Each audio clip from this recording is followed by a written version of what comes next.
Well, hello and welcome. My name is Rodasi Campbell. Welcome to the Presence Spiritual Development Webinar. People, your presence is very much appreciated and needed on the planet at this time. And so I want to just invite you to bring all of your presence right here, right now. I want to thank you for your time and attention to get started, as I know how precious it is. And it says a lot about you that you're here, actually.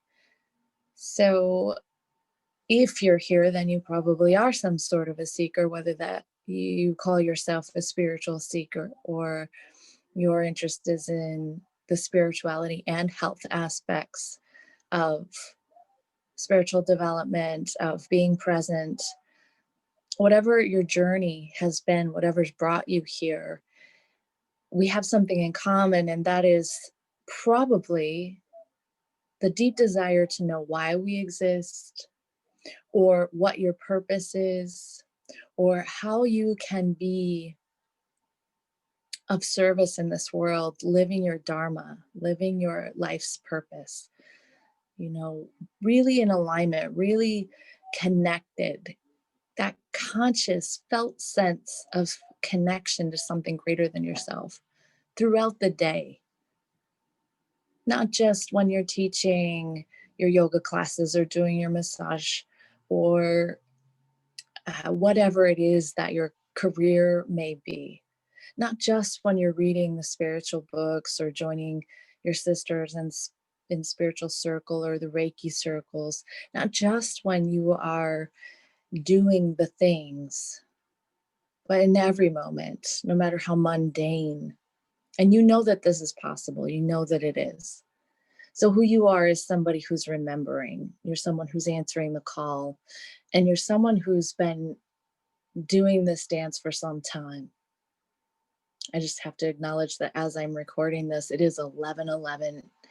And if you're one of my people, then you know that that is a master number, and this is a magical moment for us to be joining here together. So let's celebrate that and drink that in.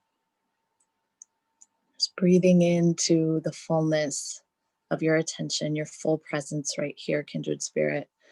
And thank you so much for being here, being part of the change that we want to see in this world, that we are transmitting rather than just conceptualizing. So who am I? Well, if you don't know me, I'm Rodasi Campbell, and I am a mama of two beautiful girls. I am a sober woman.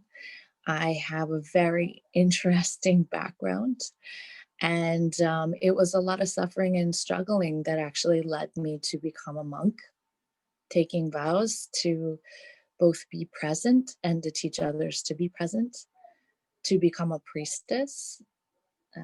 And I've been doing both of those things for 2 decades now.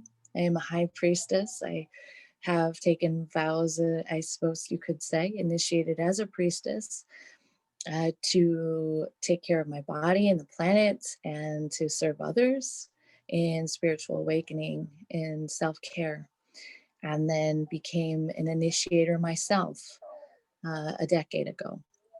And so I am a mentor to others. I am a coach to others who are seeking spiritually their path, their journey. And I am a recent published author as well.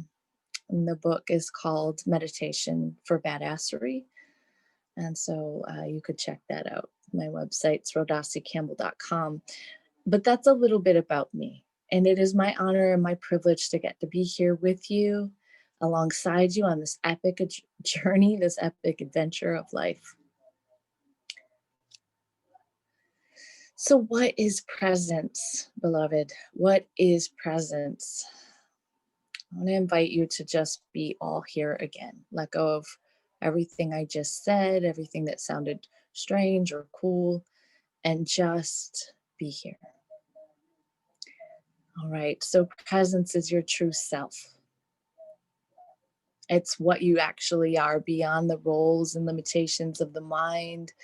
It is the aspect of yourself that is always been there, witness to life without judgments, without limitations, without any identifications, really. It is a state of being.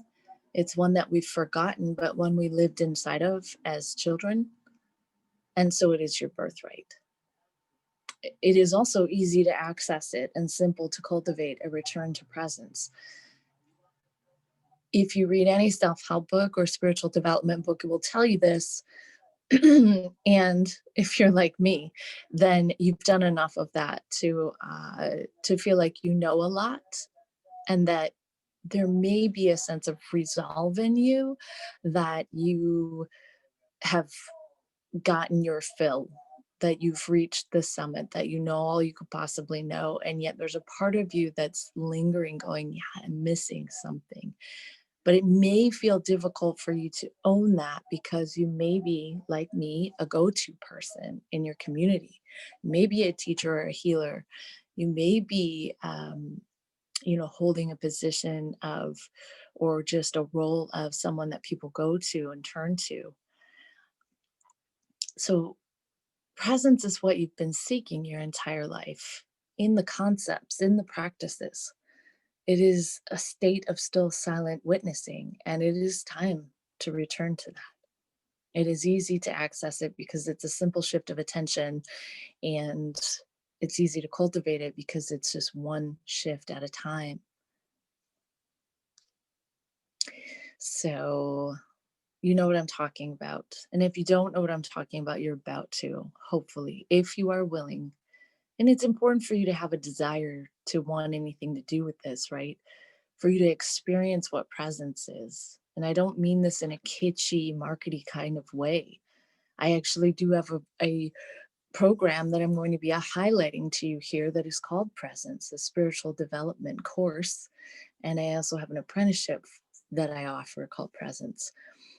But the actual presence that I'm talking about here is your own presence, right? So it's time to explore that. And you can't do this wrong. You don't need to try to do it right. Just receive and keep curious. Okay. So it's time to just let everything go again. Everything that you have heard from me, everything that your mind is agreeing with or disagreeing with, just let it all go. And here, with your eyes open, I want to just invite you to let your shoulders go down your back, just be held by whatever you're sitting on. Or if you're listening to this in the car, then just become aware that your spine is in your spine. Your body is right here, right now. And your breath, become aware of your breath. Are you on an inhalation or an exhalation? And keep attentive to the breath.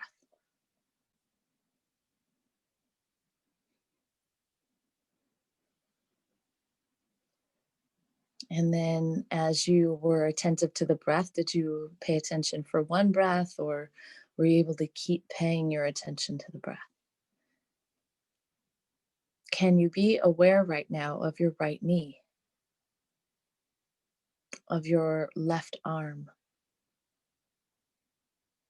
And in this brand new moment, can you put attention on your breath again? Watch as the exhalation ends, turns to an inhalation, and back again. And let's close the eyes for a moment if you're able to. If you're not, keep playing with eyes open. With eyes closed, just allow for yourself to be here fully right now. Noticing that you are alive, that you are present. And without identification with or analysis of, there is a peace at hand. Can you notice this? There is a restful alertness with your body just here and your attention just here. Watch as the inhalation turns to exhalation and back again for about the next 3 breaths. Watching, undiverted.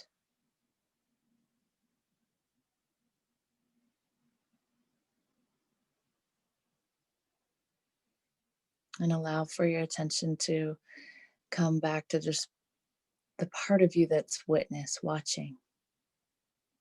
the part of you that can move attention. The attention moves to the knee, to the arm, to the breath. You are aware. You are that which is aware of the movement.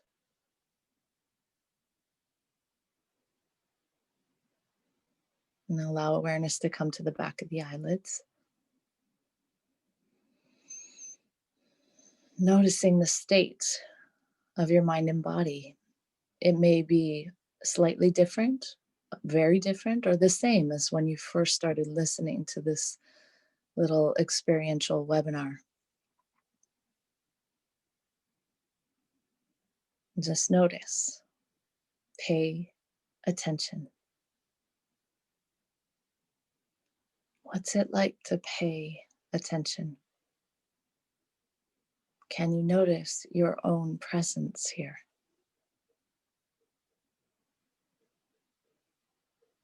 Allow for your awareness to get wide, just noticing if your presence, if this attentiveness is inside the body or if it expands beyond the body. It doesn't matter. Don't fabricate this. Just watch.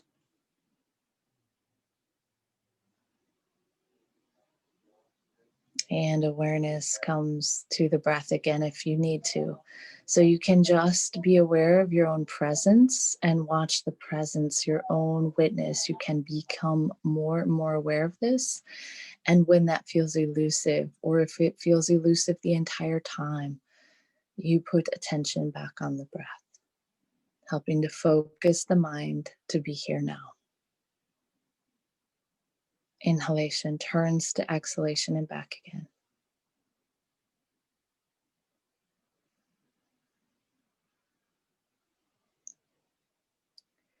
And slowly opening your eyes, still fully here, all here, rested back in that still silent presence that is yours, your true self, your birthright. That may not feel like much to you, or it may feel contrasting to you. Either way is perfect. When I first started playing with presence, it didn't feel different to me. It felt lackluster and boring. And yet I knew I was onto something greater than my mind knew that I was onto my salvation. And I clung to it, even though there were no bells and whistles. So if this is feeling robust and alive to you, that's awesome. If it's not, that is perfect as well. So this is a little taste, just a taste of presence, right? And we access presence by doing practices like meditation and consciousness moving awareness or mindfulness type exercises. And so it's pretty simple, really, very simple. It isn't always going to feel easy, but it is simple. I just want to break down for you a little bit of the science of presence. So yogically speaking, the very first sutra in the Yoga Sutras, which is an ancient text, says that now the teaching of yoga. And that is broken down into the fact that the true teaching of yoga means right now is where you find union. Yoga means to yoke, to unite, or to unify, union itself. I actually have heard it translated as union itself. Now is the teaching of union. So what is being unified? Our small sense of self, our separate sense of self with consciousness, with God, with the universe. And that is the science of yoga. That is the science of presence. And we do all kinds of things to try to get there in the science of yoga. There are many subtle things that are broken down: prana, ojas, soma. These are molecules. We have in modern science terms, we have the awareness that what you put your focus on grows. Whatever we pay attention to shifts according to our own perceptions. Quantum physicists, quantum physics will tell us this. We know that When you meditate, it changes the brainwave patterns in your brain, thereby also changing the different protein molecules, the different chemicals that are elicited from the brain into the bloodstream. Whereas the modern human, the average waking state human, is running around with all of this cortisol and adrenaline, which, by the way, in and of themselves are not bad, but in the exacerbated state that we are in, with immense amount of stress, multitasking all of the time, thinking our way through life, missing the moment because we're trying to achieve and get and do, we're stressing ourselves out more quickly and missing the preciousness of life. Whereas in becoming present, in meditating, we find that the brain waves change, the synapses in the brain change, the neural patterning changes, what we once thought was hardwiring changes, the breathing changes, the oxygenation, therefore, of the cells changes. That chemical soup changes the set point in the cells from craving stress hormones to now craving the serotonin and the other endorphins. The growth hormone comes back online. The GABA comes online. These things that are lacking and missing, or at least deficient in our system, begin to come back to life.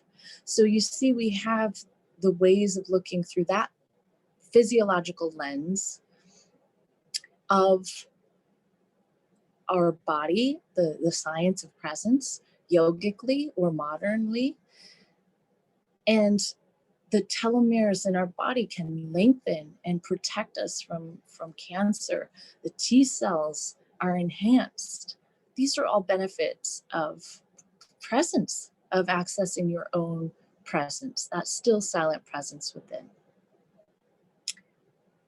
Further benefits, I know I'm skipping through our list here. Further benefits of presence is less anxiety, less depression, more of a sense of purpose, more of a sense of being connected, more of a sense of I know everything's going to be okay because I have a felt sense of clear, conscious, consistent connection to something greater than myself. I also have a sense of purpose because this is what I am supposed to be doing with this life, being present to it. And this adventure of life that is continuously being brought to me, I can remind others of the same thing. My children, my partner, my friends, my family, I get to dance through this life carrying the transmission of being present. You see? These are some of the benefits. So stress reduction, healing those old symptoms of PTSD and trauma, changing our set point from anger or depression or fear to a set point of peace and equanimity, usefulness, to having happiness, joy, fulfillment, passion for no reason at all, unconditional. An unconditional sense of connection, an unconditional sense of love, unconditional peace, not contingent on our circumstances or the state of our body even. And speaking of states, let's look at states of consciousness. We have measurably by science, states of consciousness require us to be able to look at whether the body is at rest or not at rest, and if the mind is alert or not alert. So in the waking state of consciousness, the body is wandering around, not at rest, and the mind is wandering around, also not at rest, but alert. And then in the state of sleep, of course, the body is at rest and the mind is not alert. In the state of dreaming, which is the third state of consciousness, there is healing taking place and reparation taking place in the nervous system. So a digestion, if you will, of the day.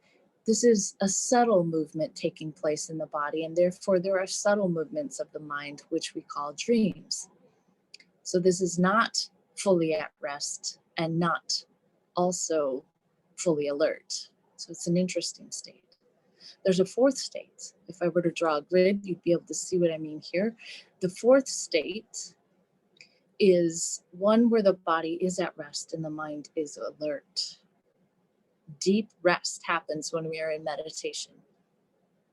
And this cultivated over time, this fourth state, we can tap into this sort of ascendant, transcendent, peaceful, meditative state when we are meditating, when we are in nature, when we are holding a baby or petting our cat, when we are doing the thing we love. We can tap into this timeless, spaceless perfection of no me, just beingness.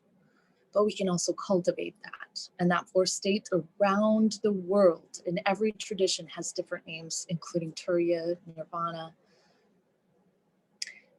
And so we, as people who are called to help usher in, midwife in this new age, this awareness in our own nervous systems, in our own lives, in our own communities, in the world, to hold space for this new type of human being who is allowing for the new set point to be at the very least this fourth state of consciousness.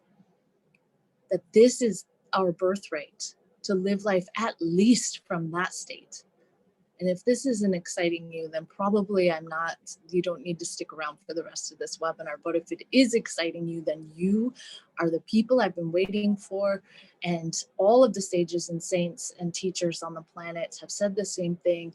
We are fishers of men and women, and we have been told to look out for you, to watch for you. And so joining us in this exciting adventure of taking responsibility for your life, of vibing up people and committing your life, taking a stand, both in your own practice, in your own study, and in your own, taking the responsibility to find proper mentorship in this journey, as well as so that you are truly capable of a whole new level of service in this world. Sound exciting? I'm excited. So tips for cultivating presence, people. You probably already have a why in your life for why you do what you do. But it's awesome, important, exciting, juicy for you to reevaluate what your why is. So for example, if you teach yoga, why do you do that? If you're a massage therapist, why do you do that? If you talk about alkalinizing foods or essential oils or divination, psychic development, whatever it is that you're excited about, why? What is it that you are excited about that? You want people to know that there's another way. You want people to know that there is something more. You want people to know that they don't have to harm themselves in the earth or other people or what have you, that they don't have to break their soul in order to have a fulfilling life. What is your why?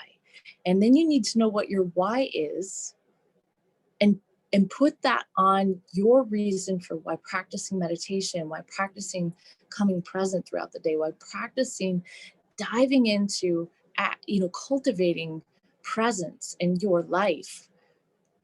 Why would you want to do that? And if you are a person who is altruistic, if you are a person who's visionary, if you are a healer or a teacher or a seer, then you must know your why and remind yourself of this. And you must think of that why every time you sit down to close your eyes, every time you hire a coach or join a program or a group, every time you continue your own education. And you must educate yourself. You must. And you must not only self-educate, which we love to do and is so definitely a part. I am a lifelong student, you must do the educating, but you must also find a teacher to help hold you accountable, to help you connect to the next level for yourself, because there is always more. And the level of ego that your mind is at currently will not get you to the next level by yourself, not experientially. We need to surround ourselves with the vibration, the transmitters that have walked down the road and can help us walk through the landmines of the mind, where those shadow parts are not integrated. We need others to help show us this. I don't know anyone who has attained high degrees of success in any area of life without mentorship. And if you do, you can let me know. Also, here I have do your own research, which means get your eyes closed. Play with exercises with eyes open. Explore your intuitive psychic abilities, which are, by the way, two different things, but in the same vein. Explore how you're a healer, your own innate body's ability to heal. Challenge the ways that you think that you believe, and do you actually live the way that you say you believe? Do your own research on what it is to be a conscious, present person. Get your eyes closed in meditation. Be present. Play with being present. Make a game of it. Find a tribe to help play with. Some of you out there are lone wolves, just like I was and can be, and am naturally very much so. But we must have people who we are touching base with on a consistent basis to help make sure we are not falling back asleep into spiritual egotism and that spiritual bypassing and taking on ego identification within the realm as a healer, teacher, seer, so that we can ensure that first and foremost, we are finding new levels of self-acceptance, self-love, gentleness, grace, dignity, truly embodying what we are teaching and holding space for in others. And so that we can do the same for others, right? So we can only continue to grow or go backwards. There's never a middle point there. And I know for me, I need people who are going to tell me the truth, even when it sucks. I need people to say, I realize this thing is going on and I'm hitting this wall and it's subtle, but I see it. Can you help me unpack this and transcend this? Being held accountable is extremely crucial. And so we rise in sovereignty as sovereign beings, as sacred, holy, unique expressions of the divine presence, of one presence, our unique flavor of that presence. But we also do it in solidarity, and we need one another. So these are some tips for cultivating presence. If you don't already, beloved, get a regular practice going on. Set a schedule. It doesn't matter how busy you are. It doesn't matter what things you have going on in life. I've done all of this as a single mom, working full time, doing charity work or going to school on the side or what have you. Attend classes virtually, YouTube, live, on apps, what have you. Get a buddy or join a group. And obviously, if you go to attend some classes, there will be some other people in that class. Connect with them. Don't be a wallflower. Find somebody or some buddies that you can get passionate about and support and be there for. When you don't feel like it, reach out to that person. When you've done it, when you didn't feel like it, reach out to that person. Make it a challenge or a game. Let it be what pulls you forward in your why, knowing that you are making a difference and that you are living on purpose. Make the coming back, getting the eyes closed, shifting attention all a game. Sitting still long enough to actually feel the promptings of the Holy Spirit, of Shakti. Sitting still long enough to actually quit the habit of analyzing everything and letting true intuition take you to the edge of life. Set reminders in your phone to close your eyes, to shift attention, to study, to practice. Find a teacher that you vibe with, that you connect with, and commit for a time to a certain practice, to a certain teacher, to yourself, for goodness sake. Quit this dabbling and taking more and more on. Go deeper with this still silent presence that is your true self. Get coaching or training, enter into a program, find something. For goodness sakes, be devoted to it and keep it simple. That's what I was saying about, like, be committed for a time. Some of us are so rebellious, we just don't want to join anything that seems like too culty and we demand that we have our options. And I'm going to tell you that I don't know a lot of people who don't stay committed to the same thing and keep going with it through the challenges, whether it be a teacher or a particular teaching, who get very far. They dance around in the concepts in their head and they stay in the surface and they never get real traction. And they are defensive. They are defensive, and that is not a sign of an enlightened person. That is a sign of someone who is spiritually mature and in ego spiritualism, and that's okay, because we all have to go through that stage.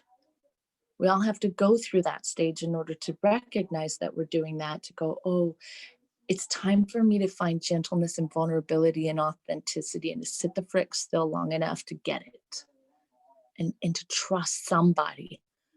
So find someone you vibe with and be devoted, not to them, not to their teaching, but to yourself and to your exploration, and to being held accountable, and be teachable, for goodness sake. And most of all, have fun. Have fun with this. And when you're not, move your body, throw on your favorite song, move your body, do something awesome that you love, shift your attention to something funny, laugh at yourself, and if your teacher isn't a combination of like for real, authentic, reverent, and fun, find a different one. You need to have some fun with this. So now I want to tell you just a little bit about the Presence Spiritual Development course. It is a virtual course, and it is available to you as a potential possibility. Obviously, I'm going to go back here for a minute. You could go out there and find gads of different opportunities, right? But here's one opportunity for you. And it covers how to meditate. It gives you different meditation practices. It covers how to be present. It covers presence exercises. It covers the science and spirituality of presence. So there's like science and spiritual philosophy that is both inspiring and exciting and helpful. And when I say covering how to meditate and how to be present, I mean, it breaks it down. Like, here's how to do this. Here are the pitfalls. Here are the things you don't need to worry about. Here are the things to watch for and what to do when you see them, right? I have so much experience with this. It's such a privilege and an honor to get to share this with people. So if that sounds cool, here's a little bit more. The art of presence. Isn't that lovely? The art of anything is a practice, right? So remember that the art of presence is the ultimate reason for being born human. I'm going to say that again. It's taken me a long time to feel into this as my own experience. The ultimate reason for being born human is the art of presence, to explore presence. It is simple, and it is a simple and fun adventure, right? I've already covered that. It is freaking simple to shift your attention. You just have to be willing to keep doing it. And you're going to be willing to keep doing it if you look at it as a fun adventure. And so surround yourself with people who are looking at it that way. It is the most beautiful, meaningful focus to give your life. The art of presence is the most beautiful, meaningful focus to give your life, because the art of presence is a very gentle, loving approach for you and for those around you. If that isn't your experience yet, then I implore you to begin to devote yourself to that and explore it for a time and see if that becomes true for you. The art of presence is a way to live on purpose and in sacred service, because when you make presence the focus of your life, you are living on purpose and you can't help but serve, whether it's overtly or just by your presence alone. And you might think that sounds egotistical, but we're talking about vibration here. And when you're in a crappy space or in a doubtful space, or even in a space where you're trying to hustle to get somewhere in your spiritual growth, you are sending out a vibrational signal and attracting to you that exact thing back. And when you are resting in presence, there's a dignity and a grace that calls the entire eight of the universe forward. And you can't help but serve from that. That is a service to humanity. It teaches others vibrationally, unconsciously, that this is possible for them. I hope this is making sense. Your presence is precious and so needed at this time. It is an honor to have shared some time with you today. And it is my hope that you may rest still long enough to recognize what you've been looking for.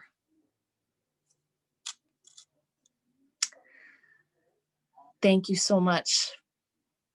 If you have any questions about this presentation, please drop them in the comments or connect with us at the Facebook page. We have, here is the website, rodasicampbell.com. You can check out presents through rodasicampbell.com/offerings.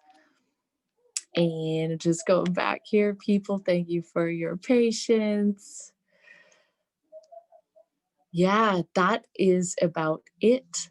So thank you again. And I look forward to seeing you on the other side. But remember, all it takes is a simple shift of attention. Come present, be here now, keep doing that over and over again, and life will never be the same.